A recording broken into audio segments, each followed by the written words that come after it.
Hello, I'm Morgan Perry, and this is my persuasive speech.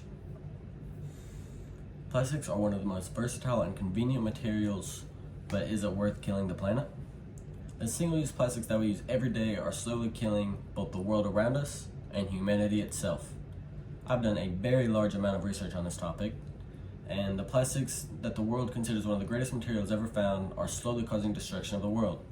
This is why the US needs to ban single-use plastics. I'll go over 3 points, those points being negative effects on the environment, how plastics are bad for human health, and microplastics damaging marine life. My first point, negative effects on the environment. According to PubMed.com, global plastic production has grown 9% on average every year since 1950. In 1950, we produced 1.7 million metric tons. In 2018, worldwide production reached approximately 360 million metric tons. It is predicted by the MacArthur Foundation that production will be doubled again over the next 2 decades. According to Science of the Total Environment, in many places around the world, single-use plastic polymers are the largest segment of general plastics produced. The most primarily produced plastic is a single-use plastic, which means that they are only intended to be used one time. The United Nations Environment Program reported that the bulk of modern plastic production has changed from the durable plastics to mainly single-use plastics, with the dominant kind of plastics use being packaging. The demand for single-use plastics has increased, which has contributed to the global plastic production rate of 360 million metric tons produced. 50% of the total production was single-use plastics products.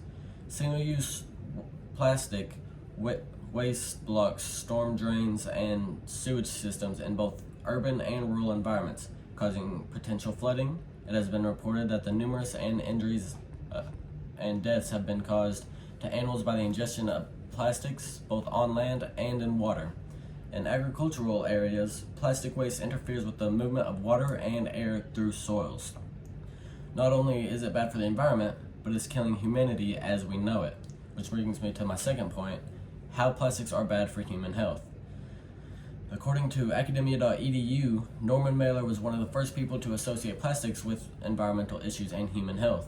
In the 1970s, he proved this with scientific studies. The studies showed that the increased health risks that the synthetics pose, especially when it comes to cancer.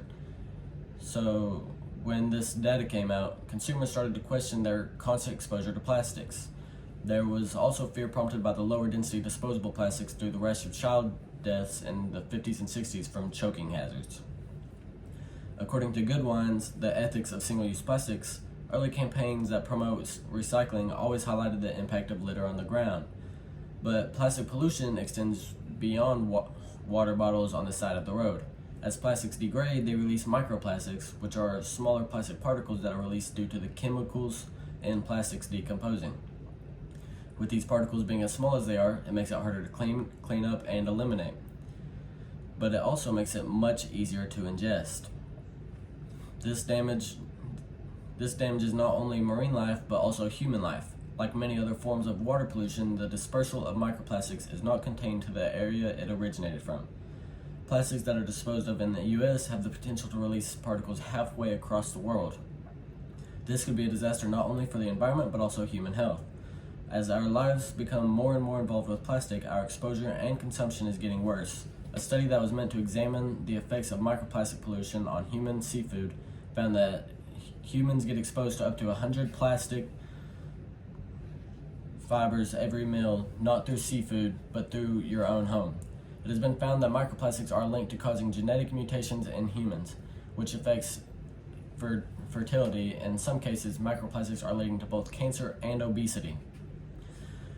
These microplastics are slowly killing our species over time, but we are not the only species we're killing, which brings me to my third point, microplastics damaging marine life. According to ScienceDirect.com, the marine life has become a trash can for various quantities of anthropogenic marine debris.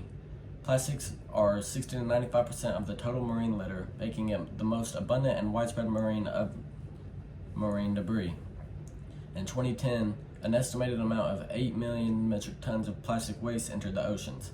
According to SpringerOpen.com, microplastics may be ingested by various marine organisms, and plastics contain a multitude of chemical additives and absorb organic contaminants. Microplastics act as vectors for other organic pollutants, and they are a source of wildlife exposure to these chemicals, since the compounds can transfer between organisms upon ingestion. In a study, microplastics show increased mortality as well as decreased fertility in fish. They also induced several toxicity biomarkers. So the microplastics that people around the globe are releasing into the world every day at a rapid rate are killing marine life, which in the long run could end up forcing humanity into extinction. In conclusion, single-use plastics have major effects on the environment as well as human and animal life. Our plastic pollutants' consequences serve as evidence of their inherent immortality. These factors, among others, are more than enough reason to show that the U.S. should ban single-use plastics. Convenience is not worth the destruction of our planet.